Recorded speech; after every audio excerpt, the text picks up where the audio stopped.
Assalamualaikum warahmatullahi wabarakatuh. Kami dari perwakilan kelompok Yulfian Akbar dan Novel Pertama ingin mempresentasikan UTS terkait media interaktif, sarana pembelajaran alternatif. Kita masuk ke latar belakang, di mana dunia pendidikan yang masih tergolong kolot menggunakan komunikasi satu arah dalam proses pembelajaran adalah tujuan kami membuat sistem akademi ini. Dunia pendidikan yang terlalu berfokus pada hafalan dan mengabaikan beberapa aspek pembelajaran lainnya. Itu juga dengan perkembangan iptek yang pesat, jika masih menggunakan metode lama dalam pembelajaran, dikhawatirkan pembelajaran kurang efektif. Untuk tujuan kenapa sistem ini dibuat adalah membantu perkembangan dunia pendidikan dengan mengasimilasikan dengan teknologi, meningkatkan kualitas pendidikan, membantu menciptakan pembelajaran yang efektif dan menyenangkan, dan juga membantu secara tidak langsung menciptakan lapangan pekerjaan baru. Deskripsi sistem. Sistem dibuat untuk memberikan bantuan alternatif pada pendidikan formal dengan menciptakan media interaktif berbasis perangkat pintar berupa smartphone maupun komputer yang tersedia. Sistem memberikan pembelajaran melalui permainan yang didesain sedemikian rupa sehingga peserta didik merasa senang tetapi tidak meninggalkan proses pembelajaran yang semestinya.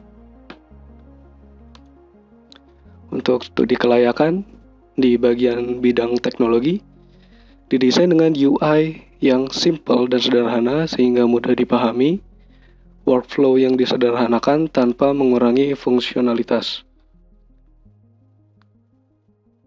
Selanjutnya di bidang ekonomi, biaya pembuatan terjangkau dan juga biaya perawatan terjangkau. Di bidang organisasi, tidak mengganggu keorganisasian yang telah berjalan kepada organisasi-organisasi yang terkait. Penjadwalan juga tidak terpaku. Dalam hal ini adalah fleksibel, jadi bisa dilakukan kapanpun, dimanapun. Dan selanjutnya adalah kebutuhan sistem. Di bagian kebutuhan fungsional, terdapat pendataan pengguna, pendataan penyediaan jasa, pemilihan layanan, pemasukan soal, dan informasi trivia. Sementara di non-fungsional ada keamanan, yaitu berupa password. Selain itu ada UI dan UX yang user-friendly. Selain itu ada pemilihan layanan, notifikasi perubahan, multi-platform, dan pelayanan internet. Untuk kelebihan dan kekurangannya dari sistem ini adalah, untuk kelebihannya itu sistem ini bersifat sangat interaktif dan fleksibel, jadi bisa digunakan dimanapun dan kapanpun, dan juga mudah digunakan karena sangat user-friendly dari UI dan UX-nya. Untuk kelemahannya sendiri masih bersifat individual dan juga platform dependent, jadi jika platformnya tidak ada maka pembelajaran ini tidak bisa berjalan. Untuk desain sistem bisa dilihat dari flowchart berikut. Pertama, kita bisa melakukan start dan login. Jika berhasil, maka sistem akan memberikan menu-menu dengan opsi-opsi seperti berikut, yaitu pengumuman, studi materi, percobaan kuis, melihat rank, dan studi tugasnya. Ketika kita masuk kepada use case dalam proses pertama ini adalah proses di antara user dan penyedia materi atau bisa kita sebut guru.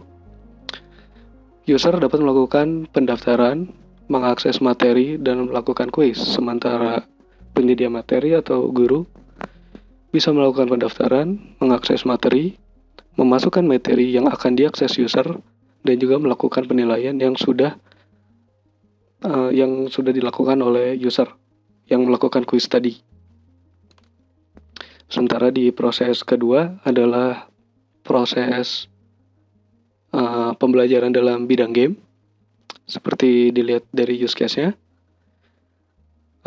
user bisa melakukan permainan dan mengakhiri sesi bermain, lalu melihat profil sendiri dan melakukan update profil data diri.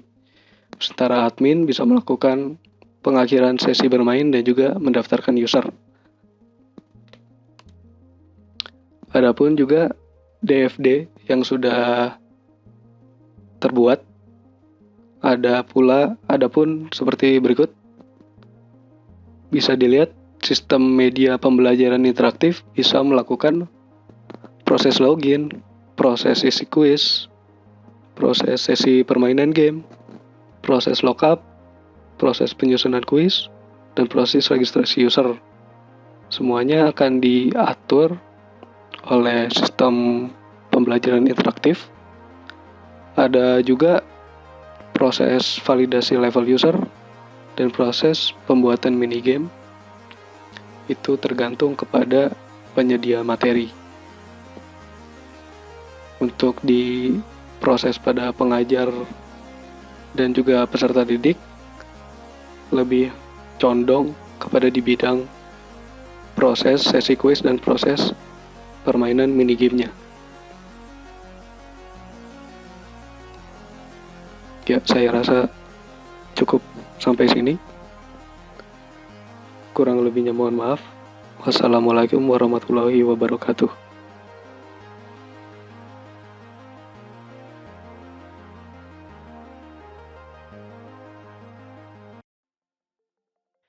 Assalamualaikum warahmatullahi wabarakatuh.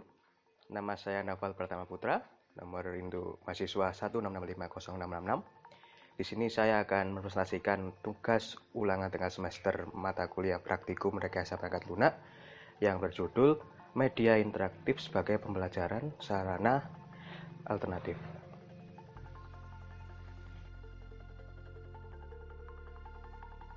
Jadi kenapa kami memilih judul ini untuk sebagai tugas kami? Jadi didasari karena dunia pendidikan dari kita semua itu masih terlalu kolot, kuno, dan masih menggunakan komunikasi satu arah dalam proses pembelajaran. Dimana dalam pembelajaran sendiri jika sudah memasuki era modern, itu lebih dituntut untuk aktif dan melakukan komunikasi dua arah. Karena masih terlalu satu arah sehingga dalam pendidikan sendiri masih terlalu berfokus pada hafalan, sehingga itu kurang mendukung untuk aspek-aspek yang lainnya, misalkan seperti aspek mengasah kemampuan berlogika, berbahasa, pendidikan secara intrapersonal ataupun secara ekstrapersonal. Selain itu juga, jika masih menggunakan teknologi pendidikan yang masih terlalu kuno, itu dikhawatirkan tidak mampu bersaing dalam menghadapi perkembangan iptek yang telah berkembang sangat pesat ini. Adapun selain dari berdasarkan latar belakang tersebut, dengan mengembangkan sistem dari kami, itu juga bertujuan untuk membantu perkembangan dunia pendidikan dengan menggabungkan teknologi yang sedang tersedia saat ini. Selain itu juga berdasarkan dari poin di atas, itu juga diharapkan mampu meningkatkan kualitas pendidikan secara keseluruhan. Juga membantu menciptakan pembelajaran yang efektif dan menyenangkan bagi peserta didik. Dan juga membantu secara tidak langsung menciptakan sebuah lapangan pekerjaan yang baru. Secara singkat, sistem kami ini dibuat untuk memberikan bantuan alternatif pada pendidikan formal dengan menciptakan sebuah media interaktif yang berbasis perangkat pintar dan juga komputer. Sistem kami juga memberikan sebuah pembelajaran yang menyenangkan, interaktif, namun juga tidak melupakan aspek dari pendidikan itu. Dan diharapkan juga dengan adanya sistem kami, proses pembelajaran tidak monoton. Sebagai pertimbangan dalam mewujudkan sistem yang kami rancang, berikut beberapa studi kelayakan yang bisa digunakan sebagai bahan rujukan. Aspek teknologi, sistem sangat didukung oleh teknologi dikarenakan dengan majunya pada zaman sekarang ini, teknologi jauh lebih mudah diimplementasikan pada berbagai hal. Pada aspek ekonomi, pembuatan sistem ini tergolong mudah dalam pembuatan sehingga tidak perlu memakan banyak biaya yang besar. Diharapkan bahwa manfaat yang dihasilkan dari sistem kami itu akan jauh lebih besar dikarenakan sistem ini bertujuan untuk membantu sebuah silabus atau metode pembelajaran yang kaku yang tidak bersifat spesifik untuk permasalahan kompetensi siswa. Untuk manfaatnya itu bisa dikatakan lebih besar dari ekonomi yang bakal kita keluarkan dalam biaya pembuatannya. Pada aspek organisasi atau operasional, sistem ini tidak memerlukan sebuah kegiatan berlaku atau berkelompok yang terlalu detail dikarenakan sistem ini sangat individual, sangat tergantung dengan skill personal. Adapun beberapa materi tentang kesosialisasi atau sosiologi tidak menjanjikan hasil dari penerapan materi terkait karena pembelajaran ini bersifat online. Sebagai sistem yang berbasis online, maka pegawai yang diangkat harus memiliki kriteria dasar dalam teknik informatika, sehingga keahlian personal itu sangat menjadi tumpuan.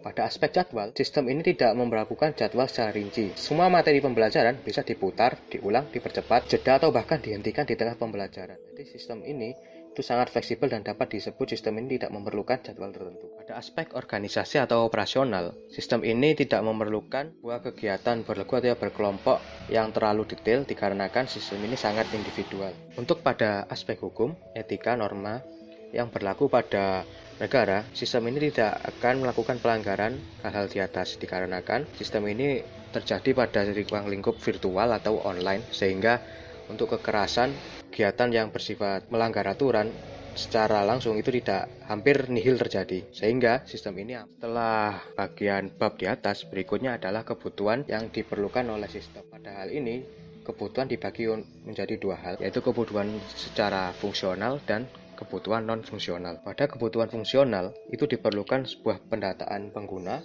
pendataan penyediaan jasa, pemilihan layanan, soal, dan informasi trivia. Pendataan pengguna itu berguna untuk bagi user dikarenakan pendataan pengguna ini akan menyimpan data pribadi user seperti nama, umur, jenis kelamin, tanggal lain, dan hal-hal lain yang berkaitan dengan sistem.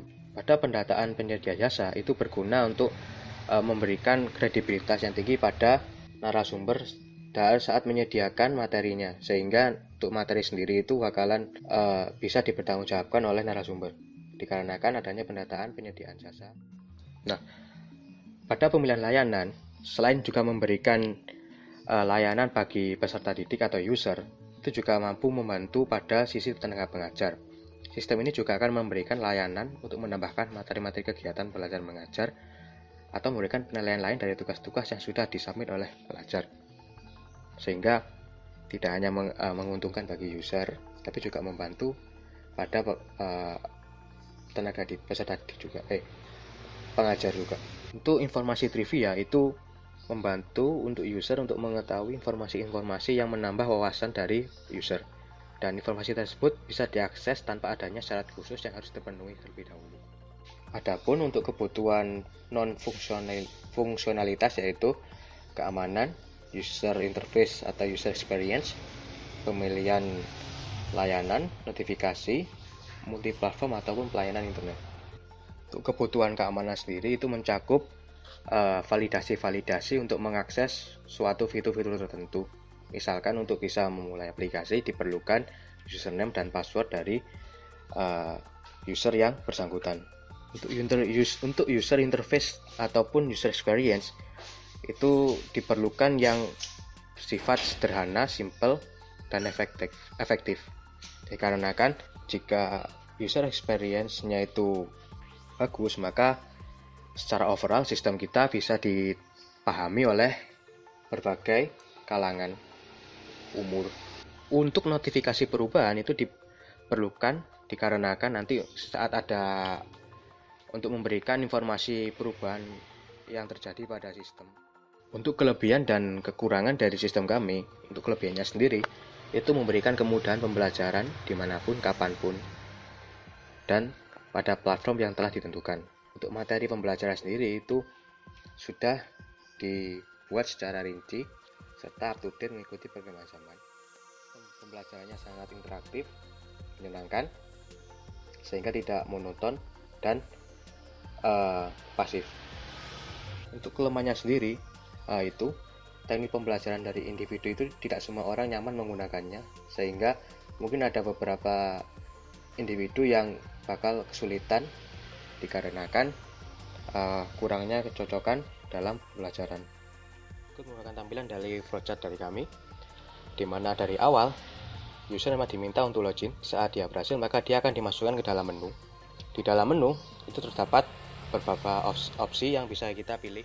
Antara lain yaitu melakukan summary tugas, melihat rank, studi materi, coba kuis ataupun pengumum. Dan setelah user memilih menu dari yang telah disediakan, maka akan dari sistem bakal menampilkan menu yang sesuai yang telah dipilih. Dimana di sini user itu mampu melakukan pendaftaran, mengakses materi, melakukan kuis, dan sebagai penyedia materi itu bisa memasukkan materi dan juga melakukan penilaian. Semua itu bisa dilakukan di dalam sistem. Secara detailnya, user bisa melakukan melihat profil dirinya sendiri setelah dia melakukan login. Nah, setelah login, user juga bisa melakukan mengupdate data dari profilnya, juga mulai bisa mengakses dari permainan dan juga mengakhiri sesi. Selain itu, admin juga bisa mendaftarkan user dan juga melihat user yang terdaftar. Jadi berikut adalah tampilan dari DFD yang akan kita gunakan untuk aplikasinya. Seperti yang kita ketahui, untuk prosesnya sendiri, untuk mendapatkan dari kuis dan mini game itu, diperlukan kerjasama dari antara pengajar dan developer, di mana dalam pengajar sendiri itu bertugas untuk memberikan materi bahan ajar, sekaligus mereview hasil olahan materi yang telah diolah oleh developer. Di mana setelah hasil tersebut telah disesuai sampai sebuah kesepakatan antara developer dan pengajar, hasil yang tadi itu bisa berupa minigame ataupun kuis yang disimpan dalam sebuah storage untuk kuis dan juga untuk minigame. Dimana nanti kedua hal itu bakal kita ambil datanya saat dimulai kegiatan sesi kuis dan sesi minigame. Sebelum untuk memulai kegiatan dari kedua hal tersebut, hal yang dilakukan dulu oleh para peserta didik adalah untuk login. Nah, sebelum untuk login, kita perlu untuk melakukan registrasi dulu. Registrasi dimulai dengan menginputkan data yang telah kita minta dari sistem. Biasanya dari sistem kami biasanya membutuhkan data berupa username untuk login dan juga passwordnya sebagai keamanan. Dimana nanti setelah data tersebut disimpan, setelah diproses, maka disimpan dalam sebuah storage database yang nantinya dua itu akan kita gunakan saat melakukan proses login. Nah, selain untuk login, data tersebut juga tersedia dari skor dan juga untuk level dari usernya.